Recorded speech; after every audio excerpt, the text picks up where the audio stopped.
जय संविधान, जय भीम, महात्मा गांधी की जय, गोडसे मुर्दाबाद। देखिए माननीय मोदी जी, आप देश के प्रधानमंत्री हैं। मुझसे उम्र में बड़े हैं और क्योंकि मेरे प्रधानमंत्री हैं इसलिए मैं आपकी बहुत ज्यादा इज्जत करता हूं और मैं आपका बहुत बड़ा शुभचिंतक हूं। लेकिन मेरा एक निवेदन है, एक आपके शुभचिंतक के रूप में और आपके और देश के हित में सोचने वाले की तरह मेरा आपसे निवेदन है कि आपने देखा होगा कि रिटायरमेंट का एक समय होता है और व्यक्ति अगर सही समय पे रिटायरमेंट ले ले तो ये उसके लिए भी अच्छा होता है, समाज के लिए भी अच्छा होता है, उसके परिवार के लिए भी अच्छा होता है और देश के लिए भी अच्छा होता है। जैसे आपने देखा, कपिल देव ने भी सही समय पे रिटायरमेंट लिया, सुनील गावस्कर ने भी लिया, अब विराट कोहली ने भी ले लिया, क्योंकि वो जानते थे कि देखिए अगर सही समय पे आप रिटायरमेंट नहीं लेंगे और अंत समय तक कुर्सी पे जमे रहने का प्रयास करेंगे तो उसके जो परिणाम होंगे वो अच्छे नहीं होंगे और ये राष्ट्र हित में है, देश हित में है। और मैं आपको एक राष्ट्रभक्त मानता हूं कि आप राष्ट्रभक्त व्यक्ति हैं तो देश के हित में, राष्ट्र के हित में मेरा आपसे निवेदन है कि आप रिटायरमेंट ले लीजिए। आपके पार्टी के संविधान के अनुसार 75 साल की उम्र में जो भी राजनीतिज्ञ है वो मार्गदर्शक मंडल में चला जाता है। मार्गदर्शक मंडल में एल के अडवाणी जा चुके हैं, मुरली मनोहर जोशी जा चुके हैं, वरिष्ठ लोग जा चुके हैं जो बड़े राजनीतिक धुरंधर हुआ करते थे और आज उनकी राजनीतिक पृष्ठभूमि कहीं दिखाई नहीं पड़ती। बहुत सारे ऐसे भारतीय जनता पार्टी के बड़े बड़े नेता थे जो दिवंगत हो गए, पर्रिकर साहब हो गए, अरुण जेटली साहब हो गए, सुषमा स्वराज जी हो गई। चलिए उन्हें अपनी श्रद्धांजलि अर्पित करता हूं। लेकिन आपके पार्टी के संविधान के अनुसार आपकी 75 साल की उम्र में आपका रिटायरमेंट हो जाना चाहिए और मेरे ख्याल से आप सीरियसली सोच रहे होंगे, संभवतः अगर आप पार्टी के संविधान को मानते हैं तो, कि आप रिटायरमेंट जल्दी ले लेंगे। देखिए रिटायरमेंट आपका जल्दी लेना आपके हित में और राष्ट्र हित में क्यों है वो मैं बताता हूं। वैसे आप बहुत बुद्धिमान व्यक्ति हैं और एमए एंटायर पॉलिटिकल साइंस हैं, तो पढ़े लिखे व्यक्ति हैं, तो इसलिए आप जो बात मैं कहने वाला हूं वो आप शायद सहमत होंगे, आपके चाहने वाले भी उससे सहमत होंगे। तो विवेचना कीजिए, जो मैं कह रहा हूं एक शिक्षक के रूप में कह रहा हूं कि अब समय आ गया है कि आप रिटायरमेंट राजनीति से ले लें। और आपका यूट्यूब चैनल है, यूट्यूब चैनल में बहुत सारे आपके फॉलोअर्स हैं, पहले भी आप निवेदन कर चुके हैं कि उनको सब्सक्राइब करें और सुने। और क्योंकि आप बोलते बहुत अच्छा हैं इसलिए मुझे आशा है कि आपके चाहने वाले आपका साथ नहीं छोड़ेंगे। अगर आप प्रधानमंत्री पद से हट भी जाएंगे तो वो आपका साथ नहीं छोड़ेंगे, आपका यूट्यूब देखते रहेंगे, आपका समय अच्छा कट जाएगा। बहुत सारे वृद्ध लोग हैं जो उम्र जिनकी 70 के ऊपर हो गई है, वो आजकल यूट्यूब में आते हैं। अगर लोग उनको सुनना चाहते हैं सुनते हैं, नहीं सुनना चाहते तो नहीं सुनते, लेकिन आशा है आपको लोग सुनने वाले होंगे और आपका समय अच्छा कट जाएगा। लेकिन देश के प्रधानमंत्री पद पर किसी युवा व्यक्ति को मेरे ख्याल से अब आपको अवसर देना चाहिए। आपने 11 साल यहां सत्ता कर ली, 20 साल के करीब गुजरात में सत्ता कर ली, तो 30-32 साल की सत्ता मेरे ख्याल से किसी भी व्यक्ति के लिए पर्याप्त होती है और उम्र का एक तकाजा होता है। उस उम्र में पहुंचने के बाद अगर आप वॉलंटरी रिटायरमेंट ले लें, स्वैच्छिक रिटायरमेंट ले लें, और तो लोग आपका सम्मान भी बढ़ेगा और लोग आपको ज्यादा मान्यता भी देंगे। बड़ा प्यार आपको स्नेह दिया है, गुजरात के लोगों ने दिया है, देश के लोगों ने दिया है। तीसरी बार आपकी सरकार बनाई है तो पंडित जवाहरलाल नेहरू का भी रिकॉर्ड आपने तोड़ दिया। और बल्कि हम तो चाहते थे कि इस बार जब ये पहलगांव के अंदर ये दुर्घटना हुई और हमारे 26 लोगों की शहादत हुई, तो शायद हम लोग सोचते थे, देशवासी सोचते थे कि आप इंदिरा गांधी के भी रिकॉर्ड को तोड़ देंगे। जैसे इंदिरा जी ने 1971 में पाकिस्तान के 2 फाड़ किए थे, आप भी पाकिस्तान के 3-4 फाड़ कर देंगे, क्योंकि परिस्थिति बड़ी अनुकूल थी। आप जानते हैं वहां पे पाकिस्तान के अंदर सिंध प्रदेश अलग अपना आंदोलन कर रहा है और अलग अलग उनके जो क्षेत्र हैं उनके अंदर इतना ज्यादा असंतोष हो गया है। हमें लगता है पाकिस्तान के जब उन्होंने आतंकवादी घटना की, उन पर आक्रमण होगा, वो बिखर जाएगा, टूट जाएगा और आप इंदिरा जी की बराबरी कर लेंगे। लेकिन आपने जब सभी विपक्षी दलों ने आपका साथ दिया, देश की सरकार के साथ खड़े हुए, सर्वदलीय बैठक हुई, सब लोग आए, आपके पक्ष के लोग भी आए, विपक्ष के लोग भी आए, लेकिन आप वहां नहीं पहुंचे और खैर निर्णय लिया गया और युद्ध शुरू हुआ। लेकिन 4 दिन के बाद अचानक जिस प्रकार से युद्ध विराम हो गया और 26 लोग तो हताहत हुए ही थे, उसके बाद निरीह परिवारजन, हमारे भारतवर्ष के हमारे सैन्य अधिकारी भी हताहत हुए और हमारे निरीह जन भी हताहत हुए, परिवार उजड़ गए। लेकिन आप अचानक प्रकट हुए जब युद्ध विराम हो गया, उसके बाद जाके आपने इस प्रकार से देश को संबोधित किया जैसे कि ये विजय आपकी है और आपके पराक्रम से विजय हुई है।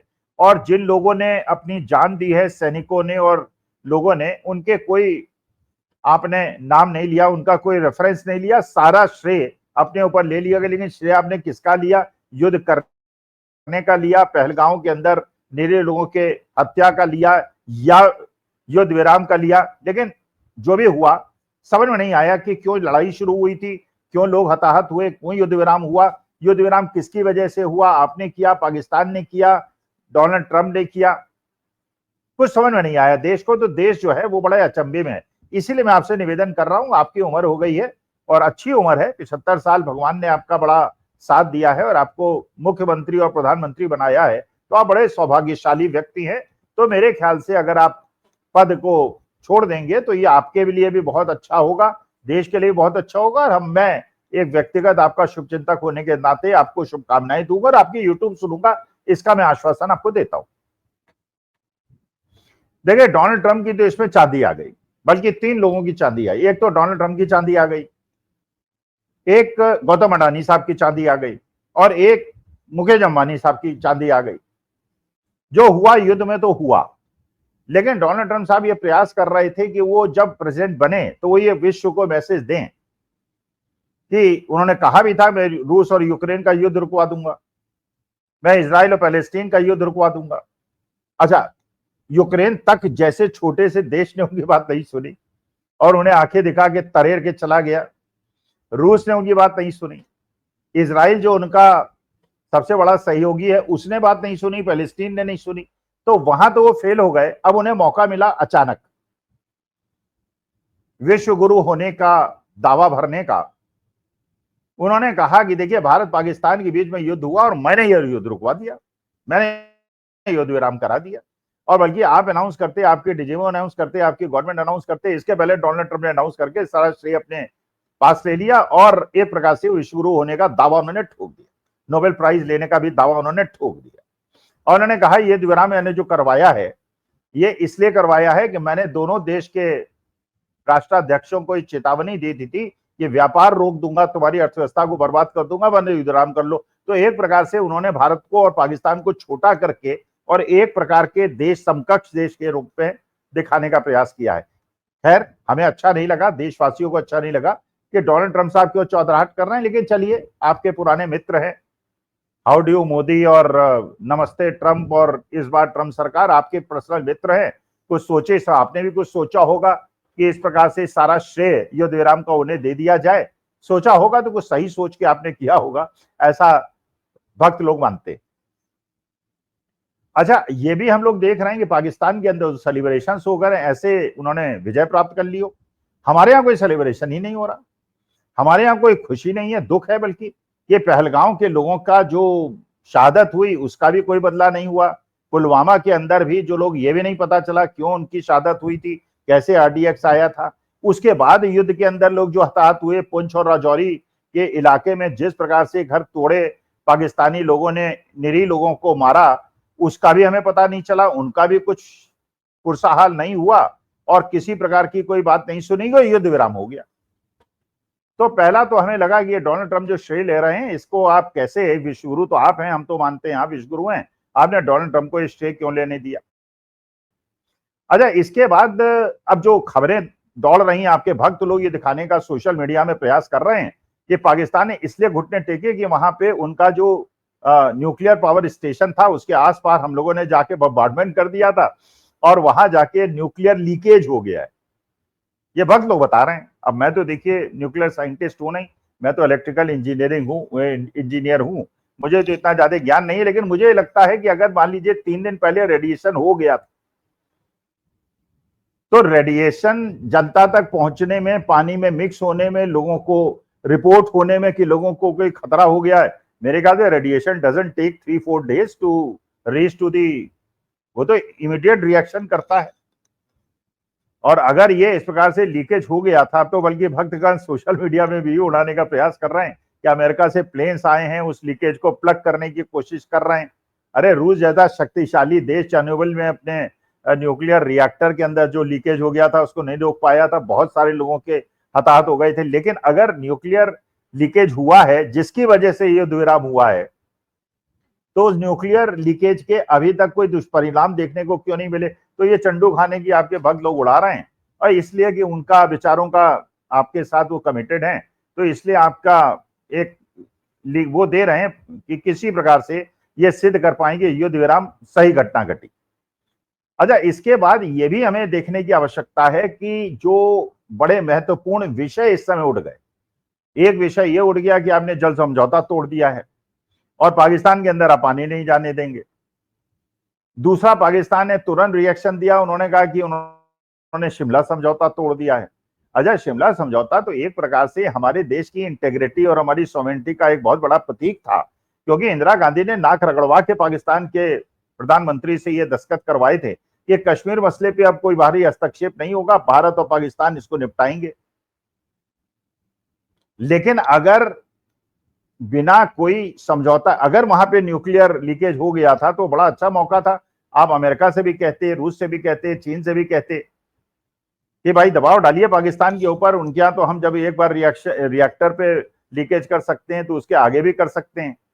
तो ये कृपा ये माने हमारी बात, और शिमला समझौता वैसे ही रहेगा और हम किसी तीसरे देश की हस्तक्षेप को बर्दाश्त नहीं करेंगे। लेकिन उससे बात आगे बढ़ गई, डोनाल्ड ट्रंप ने क्लेम कर दिया कि मैं इस पर समझौता कराऊंगा। तो हमारे अंदरूनी मामले में, और कश्मीर तो हमारा integral part of the country है, हमारे भारत का इंटीग्रल पार्ट है, पाकिस्तान ऑक्यूपाइड कश्मीर को हमें वापस लेना है।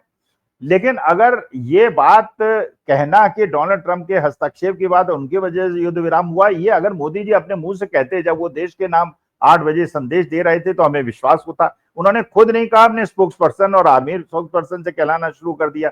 इसका मतलब ये है कि वो डोनाल्ड ट्रंप को नाराज नहीं करना चाहते, क्योंकि वो कहते तो डोनाल्ड ट्रंप उनको बुला के कुछ और कहते कि भाई क्या ये तुम कह रहे हो, मेरी तो तुम्हारी बात हुई थी।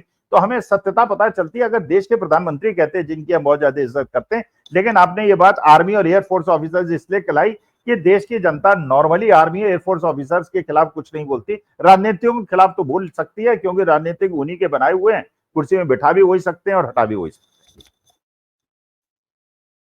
अच्छा, आप देखिए मोदी जी, इसलिए मैं आपसे निवेदन कर रहा हूं कि आप रिटायरमेंट ले लें, अवकाश ले लें। इसके और भी कारण, देखिए अब इस समय देश के अंदर जो स्थिति बना दी है आपके चाहने वालों ने या आपने चाहे अनजाने, वो इतनी ज्यादा खराब हो चुकी है कि आप इसे कंट्रोल नहीं कर सकते।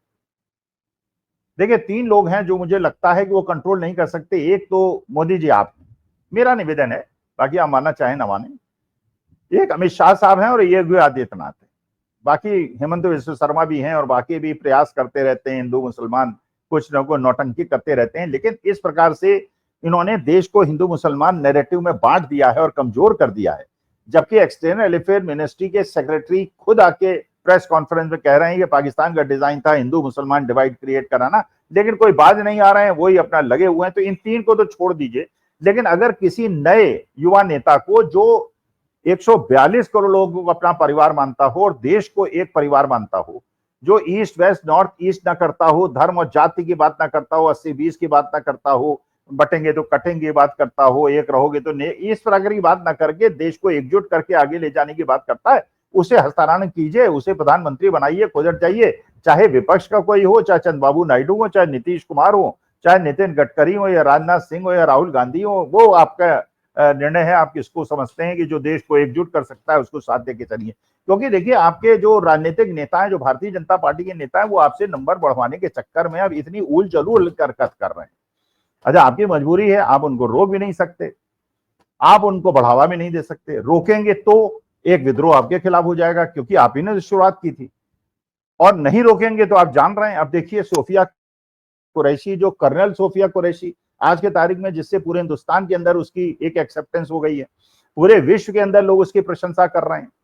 इतनी वीर लड़की और कर्नल, और उसने देश का सम्मान बढ़ाया है। आपके मंत्री मध्य प्रदेश के हैं, उसी को गाली गलौज कर रहे हैं, उसके घर वालों को धमकी दे रहे हैं, रेप की धमकी दे रहे हैं। मतलब इतना ज्यादा नैरेटिव हिंदू मुसलमान का भारतीय जनता पार्टी के कार्यकर्ताओं में पहुंच गया है कि वो आर्मी ऑफिसर्स का भी अपमान और आर्मी का भी अपमान करने से नहीं चूक रहे हैं, बाद में माफी मांगते फिर रहे हैं।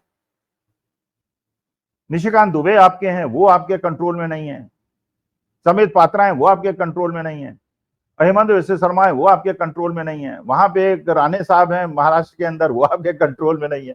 तो इतना ज्यादा स्थिति बर्बाद हो चुकी है, इतनी ज्यादा खराब हो चुकी है कि अब भारतीय जनता पार्टी के कार्यकर्ता आपके, अमित शाह जी के और योगी जी के कंट्रोल में तो नहीं है। चौथा नया आदमी आए, वो ये मैसेज दे कि नहीं, I want a United nation, तब हो सकता है कि लोग उसकी बात सुने।